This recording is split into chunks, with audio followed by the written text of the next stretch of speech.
नमस्कार बच्चों, मैं हूँ हर्षिदा। जवाहर नवोदय विद्यालय सापुतारा से आप सबका आज के सेशन में स्वागत करती हूँ। बच्चों, पिछले कई सेशन से हम लोग आपकी जो पाठ्य पुस्तक है संचयन भाग 1 उसका पाठ जो गिल्लू है उसका अभ्यास कार्य कर रहे थे। पिछले सेशन तक हमने देखा था, पूरे पाठ का अध्ययन किया, उसके सारांश को देखा। महादेवी वर्मा जी और गिल्लू, उनके बीच में जो घनिष्ठ संबंध था, अपनापन था, जो लगाव था, उसका अभ्यास भी हमने किया।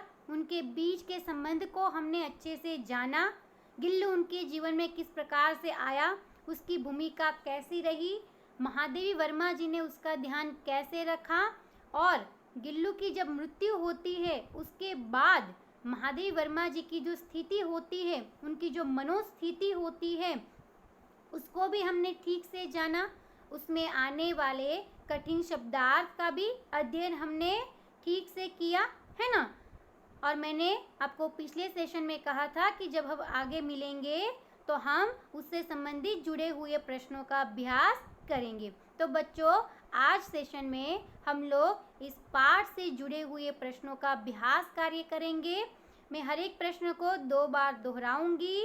आपको जितना हो सके उतनी तीव्रता से अपनी कॉपी में इस प्रश्नों को उत्तर समेत लिखना है, ठीक है। तो आगे बढ़ते हैं। आज के सेशन में प्रश्नों के अभ्यास करते हुए आपका जो पाठ है गिल्लू, उससे संबंधित प्रश्न। तो बच्चों, प्रश्न अभ्यास में पहला प्रश्न आपके समक्ष ये है। कॉपी पेन अपने पास रखिए। मैं जिस प्रकार से इसका पठन कर रही हूँ, 2 बार मैं उसकी पुनरावृत्ति करूँगी, उसका पठन करूँगी। आपको अपनी कॉपी में इसे लिखना है, ठीक है। तो बढ़े आगे। पहला प्रश्न आपके लिए, सोन जूही क्या है? प्रश्न एक बार फिर से, सोन जूही क्या है? उत्तर है, सोन जूही जूही नामक बेल की एक किस्म है जो पीली होती है। सोन जूही जूही नामक बेल की एक किस्म है जो कि पीली होती है, ठीक है। दूसरा प्रश्न, सोन जूही में पीली कली को देखकर लेखिका को किसकी याद आ गई? पुनः एक बार प्रश्न, सोन जूही में पीली कली को देखकर लेखिका को किसकी याद आ गई?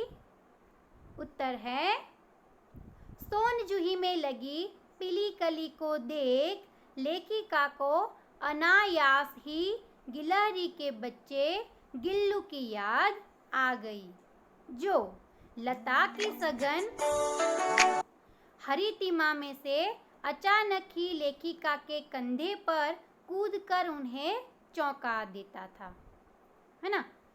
पुनः एक बार उत्तर, सोन जूही में लगी पीली कली को देख लेखिका को अनायास ही गिलहरी के बच्चे गिल्लू की याद आ गई, जो लता की सघन हरितिमा में से अचानक ही लेखिका के कंधे पर कूदकर उन्हें चौंका देता था। लिखा। आगे बढ़ते हैं। तीसरा प्रश्न आपके सामने, लेखिका का ध्यान आकर्षित करने के लिए गिल्लू क्या करता था? प्रश्न को पुनः एक बार दोहराती हूँ। लेखिका का ध्यान आकर्षित करने के लिए गिल्लू क्या करता था? उत्तर है, लेखिका का ध्यान अपनी ओर आकर्षित करने के लिए गिल्लू लेखिका के पैर तक आकर तेजी से पर्दे पर चढ़ जाता था और फिर तेजी से उतरता था। यह क्रम तब तक चलता रहता था जब तक लेखिका उसे पकड़ने के लिए उठती नहीं थी। पुनः एक बार उत्तर को दोहराती हूँ और आपके सामने स्क्रीन पर भी रखा हुआ है। आप चाहे तो उसमें से देखकर भी लिखने का प्रयास कर सकते हैं। लेखिका का ध्यान अपनी ओर आकर्षित करने के लिए गिल्लू लेखिका के पैर तक आकर तेजी से पर्दे पर चढ़ जाता था और फिर तेजी से उतरता था। यह क्रम तब तक चलता रहता था जब तक लेखिका उसे पकड़ने के लिए उठती नहीं थी। ठीक है, लिखा। आगे बढ़ते हैं। तीसरा प्रश्न आपके सामने। प्रस्तुत पाठ में लेखिका किसकी बात कर रही है और वह किसे खोज रही है? पुनः एक बार प्रश्न। प्रस्तुत पाठ में लेखिका किसकी बात कर रही है और वह किसे खोज रही है? उत्तर है, प्रस्तुत गद्यांश में लेखिका गिलहरी के बच्चे गिल्लू की बात कर रही है और उसे ही सोनजूही के कली के रूप में खोज रही है। पुनः एक बार उत्तर को दोहराती हूँ। प्रस्तुत गद्यांश में लेखिका गिलहरी के बच्चे गिल्लू की बात कर रही है और उसे ही सोनजूही की कली के रूप में खोज रही है। ठीक है, आगे बढ़ते हैं नए प्रश्न की तरफ। पाठ के आधार पर पुरखों को हमसे कुछ पाने के लिए क्या करना पड़ता है? पुनः एक बार प्रश्न। पाठ के आधार पर पुरखों को हमसे कुछ पाने के लिए क्या करना पड़ता है? उत्तर है, पाठ के अनुसार पुरखों को हमसे कुछ पाने के लिए कौवे के रूप में पृथ्वी पर आना पड़ता है। पाठ के अनुसार पुरखों को हमसे कुछ पाने के लिए कौवे के रूप में पृथ्वी पर आना पड़ता है। ठीक है, आगे बढ़े। नया प्रश्न। लेखिका ने बरामदे में कौवों को क्या करते देखा? पुनः एक बार प्रश्न। लेखिका ने बरामदे में कौवों को क्या करते देखा? उत्तर है, बरामदे में लेखिका ने कौवों को छुआ छुअवल का खेल खेलते देखा। पुनः एक बार उत्तर। बरामदे में लेखिका ने कौवों को छुआ छुअवल जैसा खेल खेलते देखा। आगे बढ़ते हैं। नया प्रश्न। काकभुशुंडी कौन है?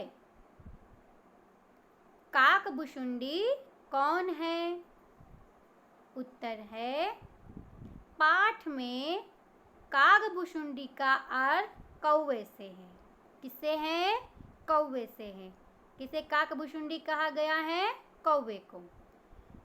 तो पाठ में काकभुशुंडी का अर्थ कौवे से है और काकभुशुंडी तुलसीदास कृत श्री रामचरितमानस का पात्र है जो किसी शाप के कारण कौवा हो गए थे।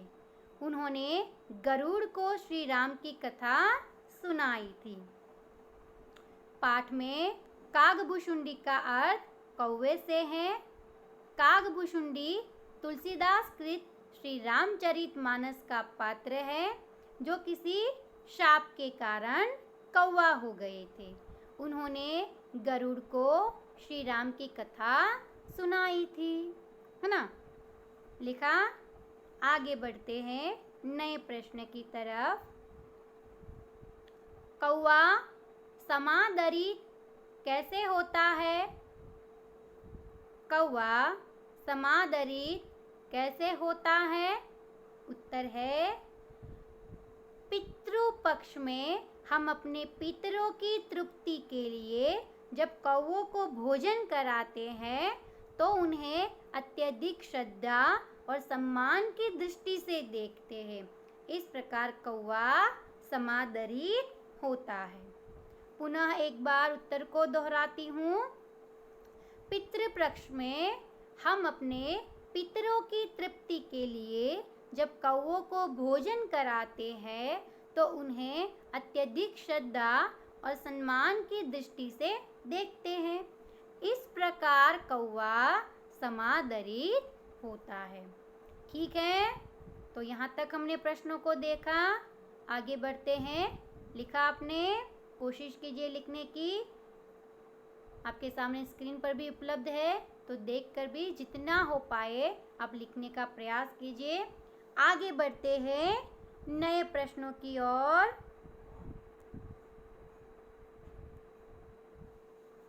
नया प्रश्न। पाठ के आधार पर दूर स्थित प्रियजनों का संदेश हमें किसके द्वारा प्राप्त होता है? पुनः एक बार प्रश्न दोहराती हूँ। पाठ के आधार पर दूर स्थित प्रियजनों का संदेश हमें किसके द्वारा प्राप्त होता है? उत्तर है दूर स्थित प्रियजनों के आने का संदेश हमें कौवे की कर्कश वाणी के द्वारा मिलता है ना? पुनः एक बार उत्तर को दोहराती हूँ। दूर स्थित प्रियजनों के आने का संदेश हमें कौवे की कर्कश वाणी के द्वारा मिलता है। आगे का प्रश्न। परिचारिका किसे कहते हैं? परिचारिका किसे कहते हैं? उत्तर है परिचारिका से तात्पर्य रोगी की देखभाल करने वाली सेविका से है। परिचारिका से तात्पर्य रोगी की देखभाल करने वाली सेविका से है। ठीक है, लिखा। आगे बढ़ते हैं। नया प्रश्न। महादेवी जी की अस्वस्थता में उनके बालों को हौले हौले कौन सहलाता रहता था? पुनः एक बार प्रश्न। महादेवी जी की अस्वस्थता में उनके बालों को हौले हौले कौन सहलाता रहता था? उत्तर है महादेवी जी की अस्वस्थता में गिल्लू उनके बालों को हौले हौले सहलाता रहता था। पुनः एक बार उत्तर को दोहराती हूँ। महादेवी जी की अस्वस्थता में गिल्लू उनके बालों को हौले हौले से सहलाता रहता था। आगे बढ़ते हैं नए प्रश्न की ओर। गर्मियों की दोपहर में गिल्लू की क्या चर्या थी? गर्मियों की दोपहर में गिल्लू की क्या चर्या थी? उत्तर है गर्मियों की दोपहरी में गिल्लू घर के बाहर नहीं जाता था। वह अपने झूले में भी नहीं बैठता था। वह लेखिका के पास रखी सुराही पर लेटा रहता था। इस तरह से वह लेखिका के समीप भी रहता था और ठंडक में भी। उत्तर को पुनः एक बार दोहराती हूँ। गर्मियों की दोपहरी में गिल्लू घर के बाहर नहीं जाता था। वह अपने झूले में भी नहीं बैठता था। वह लेखिका के पास रखी सुराही पर लेटा रहता था। इस तरह से वह लेखिका के समीप भी रहता था और ठंडक में भी रहता था। तो इतने प्रश्नों को हमने देखा और अधिक प्रश्नों का अभ्यास करेंगे। नए प्रश्न की ओर आगे बढ़ते हैं। तो ये रहा नया प्रश्न आपके सामने। लेखिका को कैसे एहसास हुआ कि गिल्लू का अंत आ गया है? प्रश्न एक बार फिर से। लेखिका को कैसे एहसास हुआ कि गिल्लू का अंत आ गया है? उत्तर है गिल्लू ने न दिन भर कुछ खाया और ना ही अपने घोंसले को छोड़कर बाहर गया। वैसे भी उसे लेखिका के पास रहते लगभग 2 वर्ष हो गए थे, अतः उसकी आयु को पूर्ण हुआ देखकर लेखिका जान गई कि गिल्लू की जीवन यात्रा का अंत आ गया है। पुनः एक बार उत्तर।